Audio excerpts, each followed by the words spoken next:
The time has come for the Red Goblin as he faces off against Spider-Man in Amazing Spider-Man number 800, a giant-size anniversary issue. I'm Stan, and this is Detailed Comics. What's up, everybody? This is Preview Picks, where I go over a comic book, its story, its art, give you my impressions, and let you know whether it's something you should go back to the comic book shop for or not.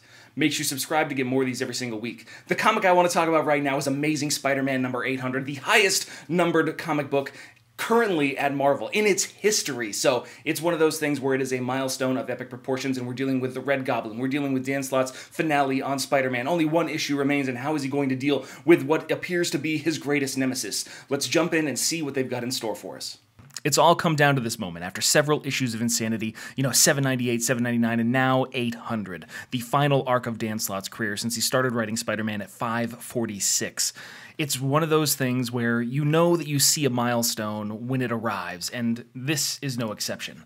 So as we jump into Amazing Spider-Man number 800, we actually see the aftermath of the battle inside the subway. The Human Torch, Silk, Anti-Venom, Miles Morales, Clash, they're all on the ground, they're destitute, they're beaten and battered by Norman Osborn, and Spider-Man is finally back in the game thanks to the help of Flash Thompson. Silk relays an important message saying that J. Jonah Jameson has attempted to help and is going to attempt to help in the future. He just feels so bad about unleashing the secret of Peter Parker onto the rest of the world. As Peter jumps out of the subway system and heads in pursuit of the Red Goblin, he sees Harry, he sees Liz, he sees Raxton, the head of Alchemax security. He inquires about what they have left for Anti-Venom, something that they're not necessarily supposed to have, but he finds that there's a vat that's still being stored at Horizon Labs. As he makes his way over there, we flash over to J. Jonah Jameson, who's sitting in front of a host of different files in his apartment. He's holding a gun, about to take things into his own hands, when he sees the article that was written on Eddie Brock's Venom a while ago. He calls up the fact sheet to see exactly what's going on, and somebody there is posing as a reporter.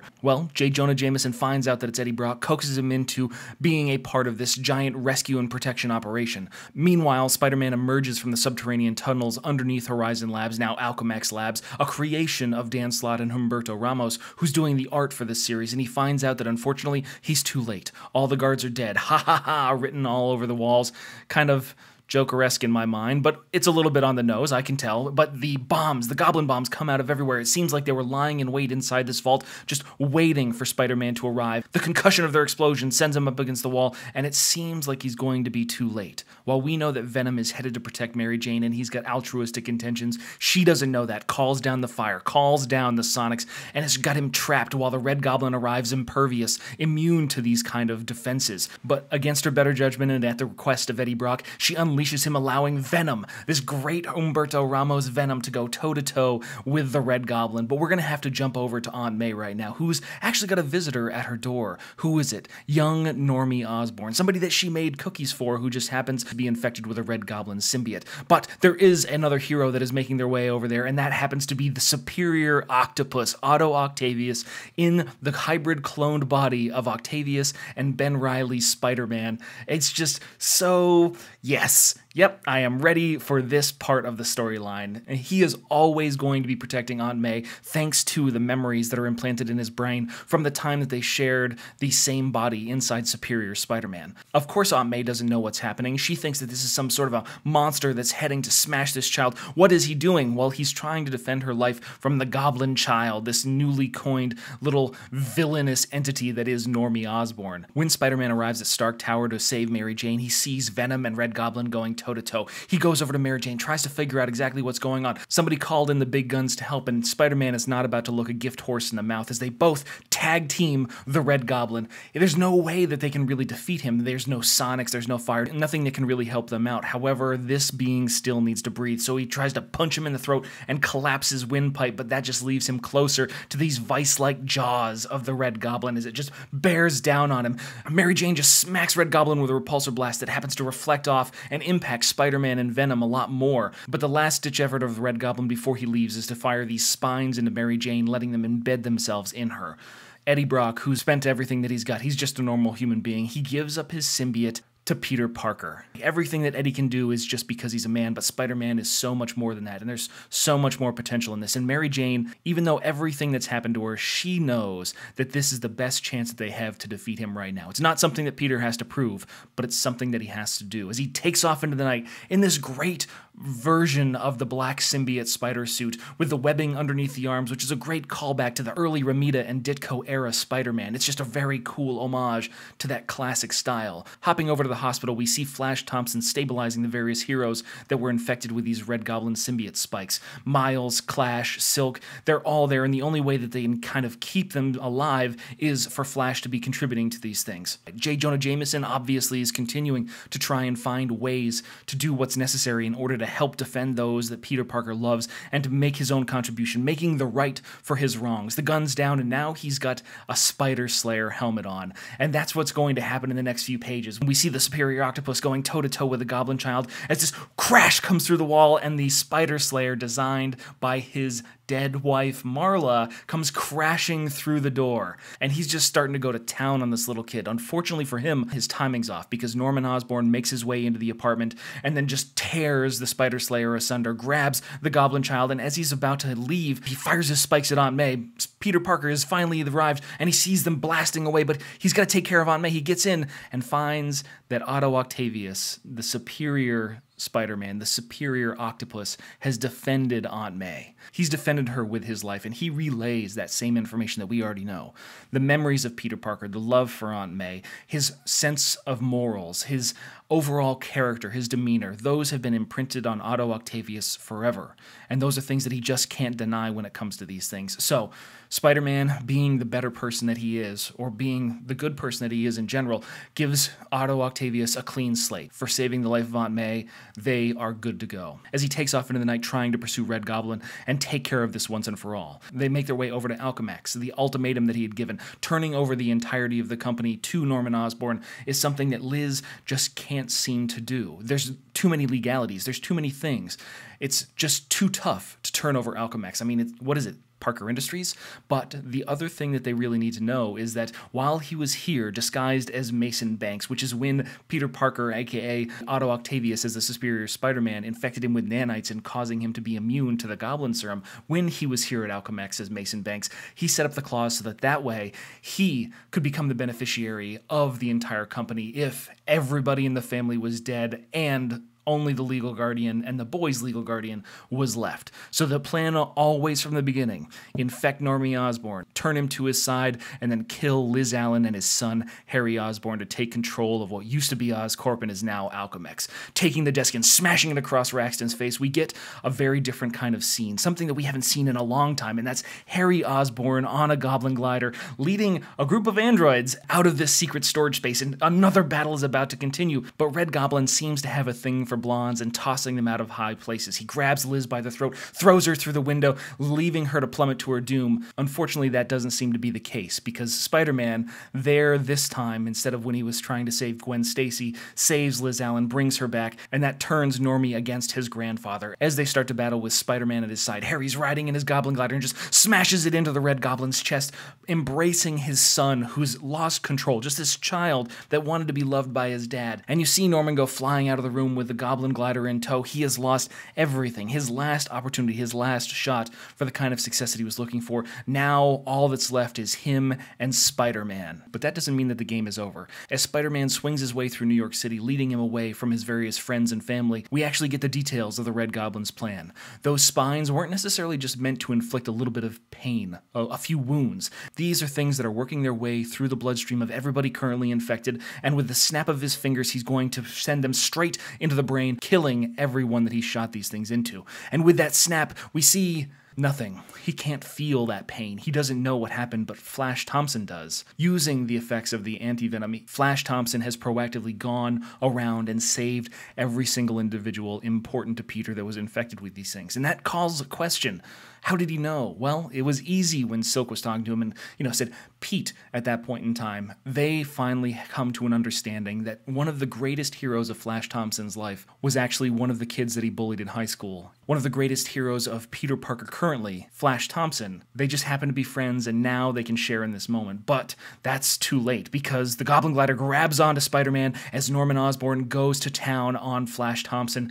The anti-venom is burning him, but it's not enough. He doesn't have enough, and the electric gloves that the Goblin always used to shock Spider-Man just lay into Flash Thompson, electrocuting him there on the roof of the building, sending Peter into a rage as yet unseen while he's wearing this Venom symbiote. The tongue of Venom lashes out. This overall anger just drops down onto him as he breaks the ground as he crashes. One single smack, and he drives the Red Goblin through a fucking building.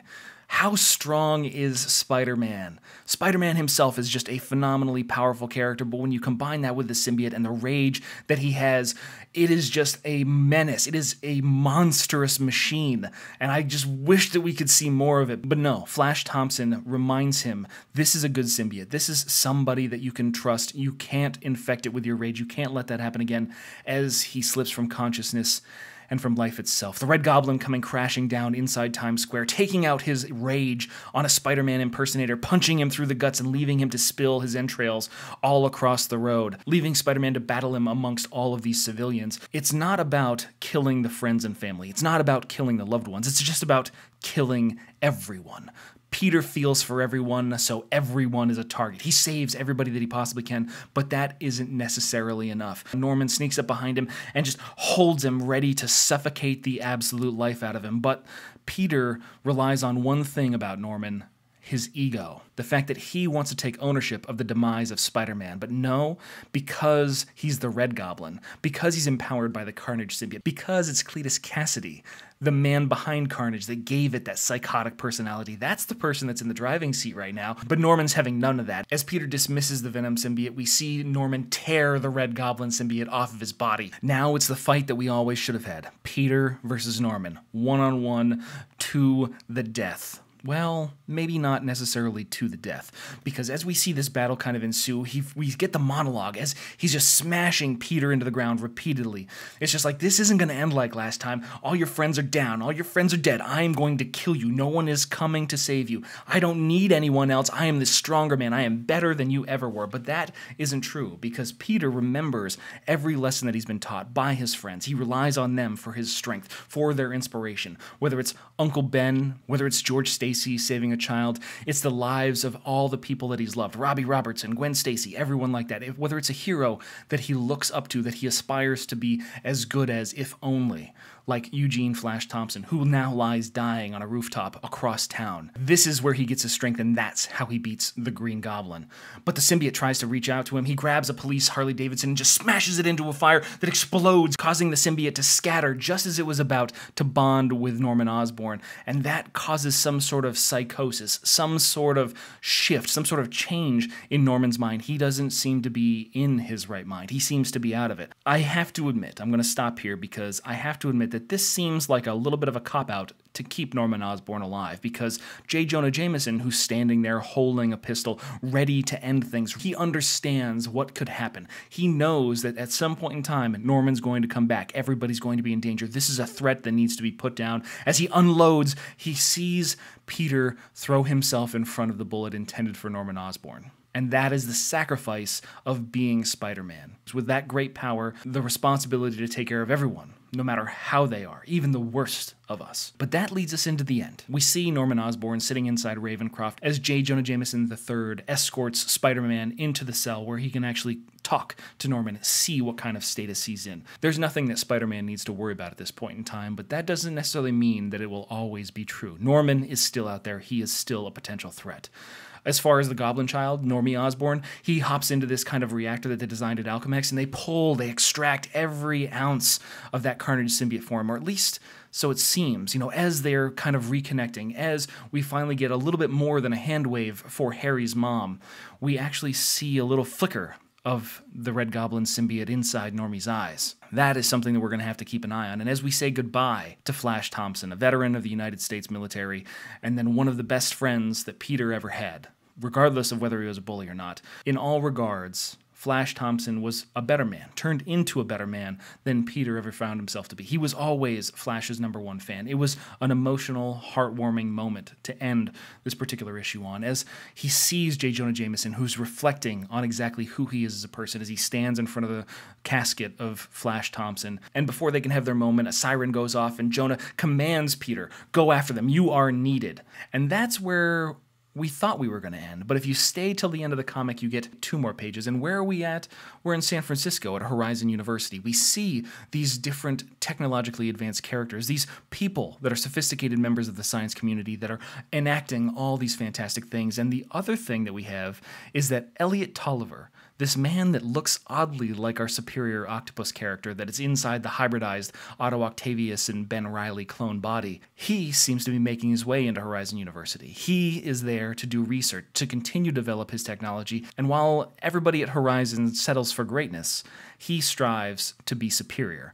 And that's where we end things. We're going to give everybody a really big round of applause when it comes to this, because it calls back to so much of Spider-Man's history and Dan Slott's history. As the oldest running comic book in Marvel's history, it's easy to draw on a lot of these things, but it's hard to make them all work in a way that means something to the character. And for the final part of Dan Slott's run, I think that this is a great way to send it off. I know that 801 is going to be the last issue for Dan Slott's run, but this was a pretty good story. With the help of Humberto Ramos, Giuseppe Camuncoli, Stuart Immonen, there's a lot of great story to be told inside here, and there's a lot of great potential. We do get the loss of a great hero inside the Marvel Universe in Flash Thompson. We do get the redemption of Otto Octavius, becoming the superior Octopus, and then harkening back to his roots as the superior Spider-Man. You know, learning those lessons and becoming that better person. There are so many different things that are still open and that are fertile ground for Nick Spencer and Ryan Ottley to take and run with in their Amazing Spider-Man run, whether they choose to or not. But first of all, and last of all, Dan Slott loves playing in the toy box of Spider-Man, and in Amazing Spider-Man number 800, I think that he does them all justice, and that's the important thing. But I want to know what you guys think too, so hit me up in the comments down below, and we can start that conversation. As always, if you like what you see, hit the like button. Don't forget to subscribe to get more news, reviews, and commentary on comic books, comic book movies, comic book TV shows and games, and anything and everything inside the world of comics.